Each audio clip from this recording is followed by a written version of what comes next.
I've been told that I have about 10 minutes to run you through a couple of slides that we've put together for this. I'm going to take you through a slightly deeper dive on what's come through in the last couple of weeks and what that might mean for each one of you as businesses. You could be manufacturers who start off the retail process. You could be retailers at the last mile. And depending on who you are in this chain, what taxes you currently pay and what taxes you will pay tomorrow will change appropriately. So let me run through very quickly. I don't know if this is visible. Is it okay to read at the back? No? Okay. We were talking about the role that taxes currently play in business. And in a business world without taxes, as retailers or as manufacturers, all that you'd really be looking at is optimizing supply chain costs and deciding what your pricing should be. And therefore, in a tax-free world, what we've talked about here is there are two determinants of how successful one business is. A, transportation cost, and B, economies of scale. Now in our setup, and you heard a little bit about our indirect tax structure as it is just now, we effectively operate as 31 different countries, something similar to the European Union. We have a mix-up of taxes under different pools because they come under different taxing powers, under different constitutional powers, as you just heard. And therefore, you're saddled with a system currently which blocks credits up along the way. Now, what does that therefore mean to you? The problems around the federal structure, which deal with central taxes and state taxes which don't mix. I'm going to run through this very quickly. Then you have multiple indirect taxes, and let me talk about this for a minute, the uncertainty that we face on several transactions. So as retailers, you would have dealt with the issue of coupons, the taxability of vouchers and coupons.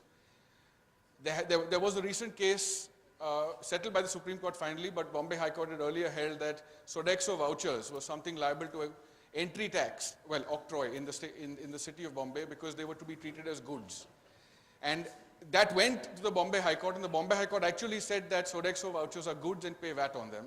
It went to the Supreme Court, and the Supreme Court set it aside and said that no, Sodexo vouchers are actually just a payment mechanism, and therefore no octroi should be paid on them. So I'm just telling you, this is stuff, unless you're in the tax space, you might not hear about, but our tax authorities have not sort of left any stone unturned in being innovative in terms of what they can come up with. So a couple of years ago, we were involved, for example, in the state of Karnataka with telecom companies who provide broadband on optic fiber lines. And they were actually told that they should pay 12.5% VAT in the state of Karnataka on what they were selling, which is artificially created light energy, ACLE. They actually came up with a new terminology saying that when Airtel or Reliance or VSNL or whoever actually transmits data, what they are doing is selling light to customers, and it required to go to the Karnataka High Court to say, no, that's not actually what the parties intend. What the parties intend is data connectivity. So when we talk about uncertainty around indirect tax, and this is literally, it's palpably absurd sometimes, the stuff we deal with in what is our day-to-day lives as tax people, but I've given you the light example, I've given you the voucher example. Another example which you would again be quite familiar with is this issue of points. And some people have taken the view that points are goods. Some people have taken the view that points are services. We now have, under the GST law as it's being rolled out, clarity for the first time that all intangibles are services. So the issues that you've currently faced around software, that is software a good or a service, today all of you pay both VAT and service tax. That will go away. Similarly, this issue of points, it now is fairly settled that points should be treated as services and they will be taxed as services. Then you have credit challenges, and the single biggest tax cost that you have as retailers is what you pay on rent, what you pay on your infrastructure. And that's, I think, 30 or 40% of your total tax cost is blocked in service tax that you pay with a rate which started off at 5% and today is at 15%. Now, you just heard that all of that's going to become creditable to you, and that's a huge leap forward. And finally, disputes. Why have we been facing tax disputes is that we have had a law, so a central sales tax law which was 1956, a central excise law of 1944, which no doubt was amended several times, but always to plug loopholes and not to actually keep pace with where business is going. And I was just looking at the theme of today's discussion. If we're talking about anytime, anywhere retail, in that sense, GST becomes an anytime, anywhere tax. So from that point of view, I think, in the reform that you're trying to do, this is a step in the right direction. So several of the disputes that we've had, stuff that's kept us sometimes awake at night and certainly laughing during the day is this sort of stuff which all goes away. I wanted to talk a little bit, but I don't think we have time to talk about how, depending on your business model, so you could be a manufacturer who then sells his own goods. You could be a trader under a different model, whether it's a franchise or vanilla trade or multi-level marketing or what have you. But in today's setup of indirect tax as we have it, you have this multiplicity of taxes. So there's about 30 taxes which gets merged into GST. And therefore, today you know best which each of those tax elements you're paying. And as you just heard, all of those will merge into GST. This was a sequencing of what the next steps are. So where are we now? We've had the bill passed by the Rajya Sabha and Lok Sabha. It now goes to half the states to get assented. The President will then sign off on the bill, which then makes it the Constitutional Amendment Act. After that is where the action starts. The council gets together and decides all the ticklish issues that you heard about.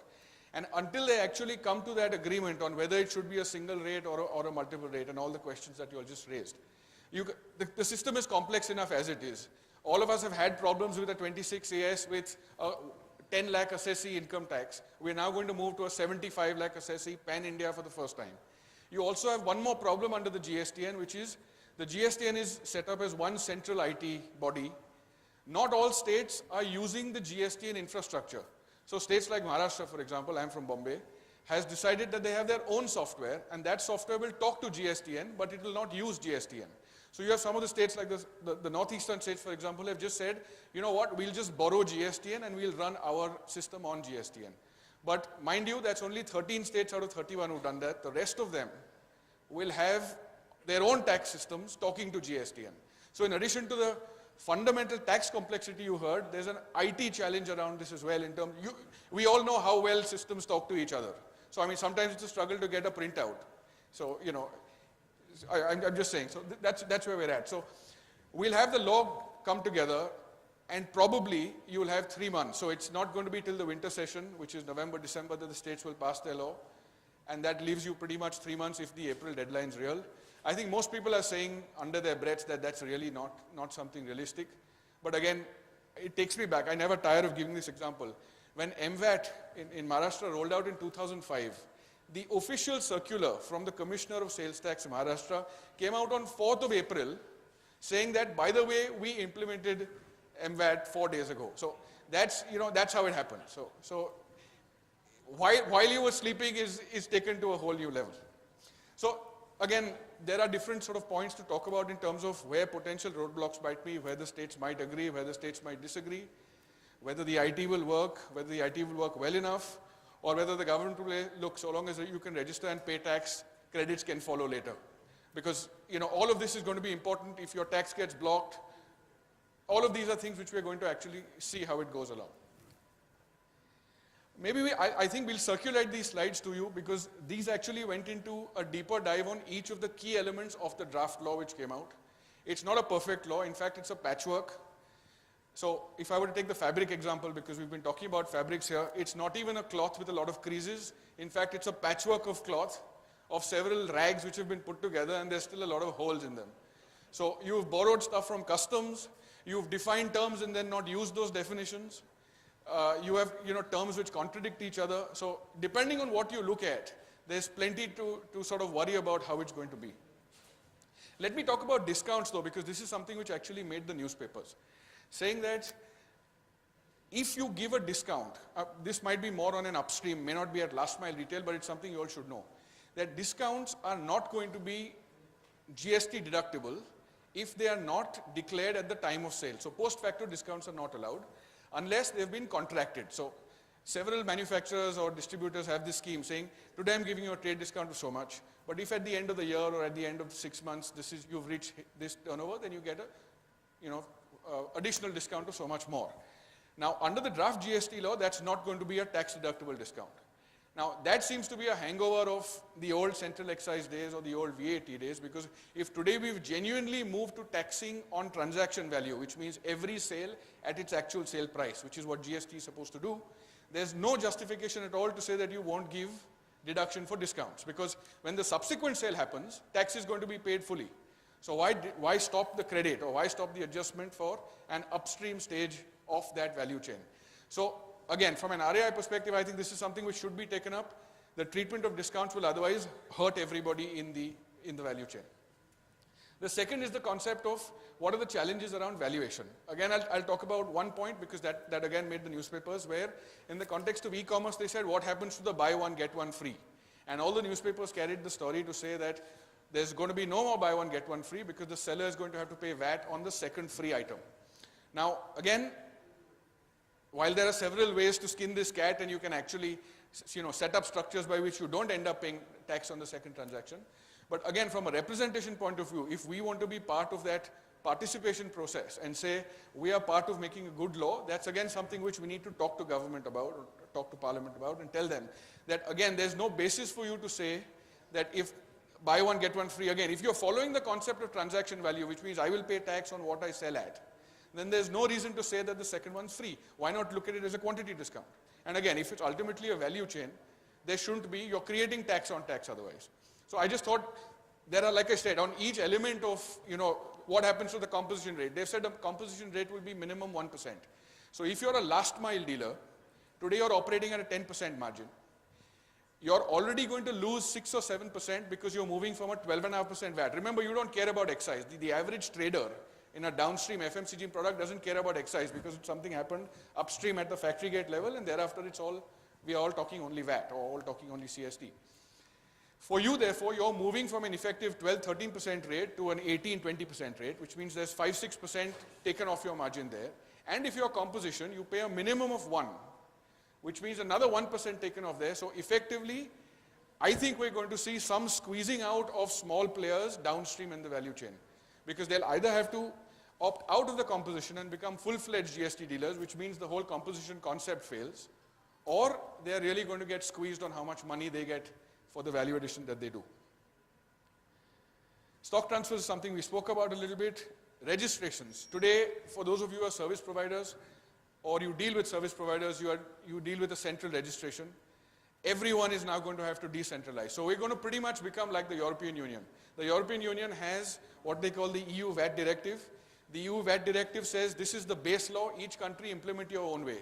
So therefore UK has whatever, an 18% VAT rate, Denmark has a 25% VAT rate, but inter-country transactions in Europe get recorded similar to our IGST type model, and they're doing it with multiple rates. So, and our guys have gone to Canada and have gone to Brazil and have gone to Australia, and so far based on what we've seen on the law, they've picked up the worst element of every country they've gone to.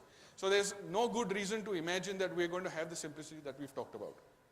So you will have to, therefore, today you have multiple pools of credit. You will now have multiple pools of credit in multiple states. I mean, that's really what GSTN is going to do for you. The other stuff's around tax credits. It's going to be a fairly seamless system. That shouldn't be a problem. Dual control. No one enjoys their interactions with the tax department, and the tax department, however, really enjoys their interactions with us. And therefore, one dispute which is currently going on there is whether there should be dual control or single control. So the states are saying that let assessees below 1.5 crore be assessed only by us. The center is saying, hang on, if we're paying two taxes, central and state, then why shouldn't we also be assessing them? So this is a tussle which is going on. We'll have to see, which side things end up at. Returns, you heard a little bit about returns. You will now move from filing one return a month and sometimes one return a quarter if you were below certain thresholds in certain states, to filing 6 returns per month. So you will, by the 5th of the month, it starts with the 10th. I think by the 10th of the month you will file a return of your sales.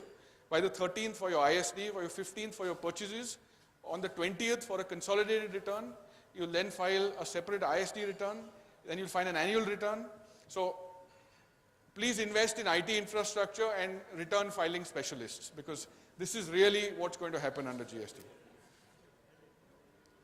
Yeah, we talked about compulsory registrations and collection. Okay, so this is for e-commerce. So again, in the theme of this anywhere, anytime retail, it's again, this is all in the paper. So all the e-commerce companies, Karnataka VAT department started this and said that for those, let's take Amazon or Flipkart or any of these companies who had these warehouses in Karnataka, and these small traders were using those warehouses and making sales from there, and there was this issue of whether the e-commerce company is the seller or the small vendor is the seller.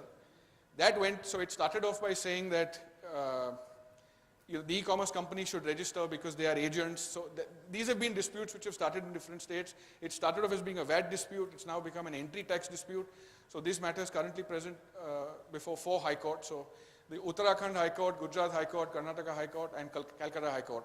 This issue of who should be liable for tax on e-commerce transactions is currently pending before 4 courts.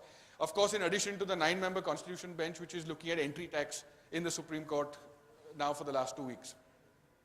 So what have they decided under the draft model law for e-commerce is that every e-commerce company compulsory will register. Every vendor who is running an e-commerce business will also compulsory register, and you will have a tax collection at source mechanism. So therefore, when an Amazon or when a Flipkart or when a Snapdeal or any of these companies pay people like yourselves who trade on that platform, a portion of that money which is due to you will be collected as tax. So this also needs to go into that. One of those returns which needs to be filed, the 6 returns a month, is the return of tax collected on behalf of another person. So while the system is like you just heard, theoretically very simple, all taxes are creditable, all taxes will pass through. But when we are dealing with 31 different states now and union territories separately, and you have different tax pools there, and you have 3 taxes, you're effectively talking about filing 200 tax returns a year to make this system run. These are some areas of focus. I think you've been hearing about them enough, so let me just tell you what the headline points are, and then we can maybe take those as questions. So the effect of GST on pricing, because you now have creditable taxes which you didn't have. You'll need to review your contracts, because today your contracts might talk about a certain tax treatment, CST, with C form, F form, all of that stuff. What will be the GST treatment of that? What representations do you need to make as industry? So I talked to you about discounts, I talked to you about freebies, I talked to you about complexity, I talked to you about compliance cost. These are all things that one needs to advance to government so that you get a good response. I think one thing, industry will also wake up at some point and have to tell them that possibly 3 months is too short a time to really get this done. So among being the first in the world for several things that we've done, no one in the world has even tried to implement GST in 3 months ever before. So even Malaysia, a country of that size, with I think a 5% rate and one single federal GST, gave a 1.5-year lead time to industry to prepare. And we want to do it in 3 months.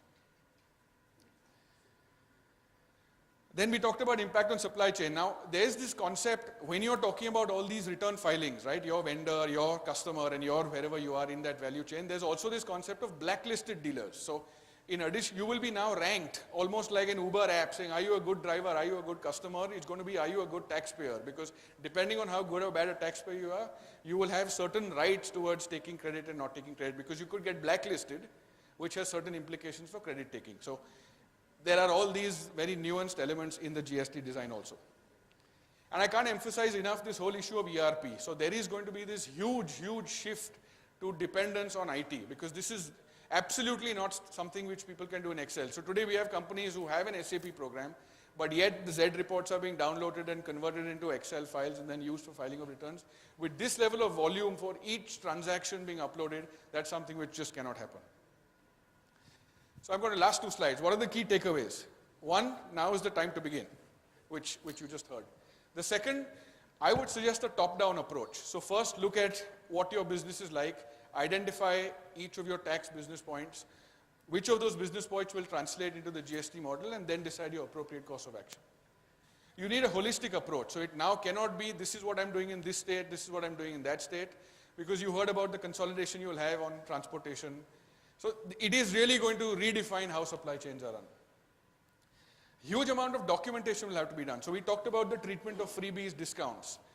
You are going to be potentially challenged on the price you charge, both goods and service providers. So goods people have dealt with this in customs valuation and excise valuation.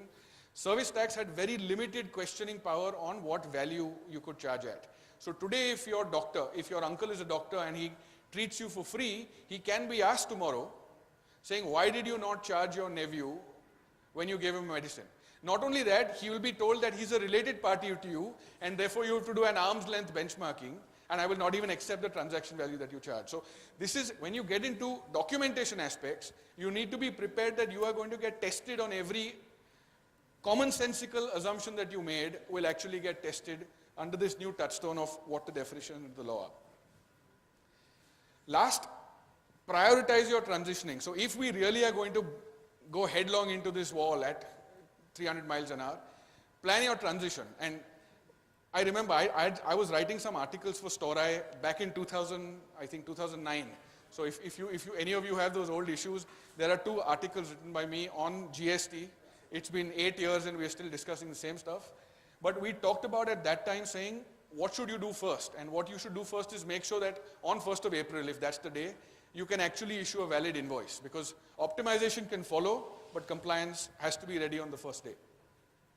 And finally, be ready that you'll have to do this in a process of iteration. So I think even the government has reconciled themselves to say, look, we're not getting a perfect GST out, but let's get something out and we'll refine it as we go along.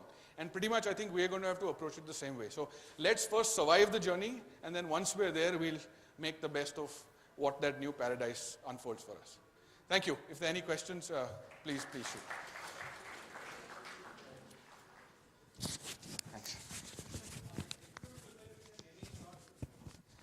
So what the dispute resolution was an issue. So there are 2 parts to this. In the GST Council, it's important to understand the voting power. So the states have 2/3 voting power, the center has 1/3 voting power, but you need a 75% majority. So one is the dispute at how are you going to make decisions when this is your voting power. The second set of issues is today, if you have a dispute under the Central Sales Tax Act, there is a separate body which addresses disputes between 2 states. So you don't have to go to one state's high court, or you don't have to jump to the Supreme Court.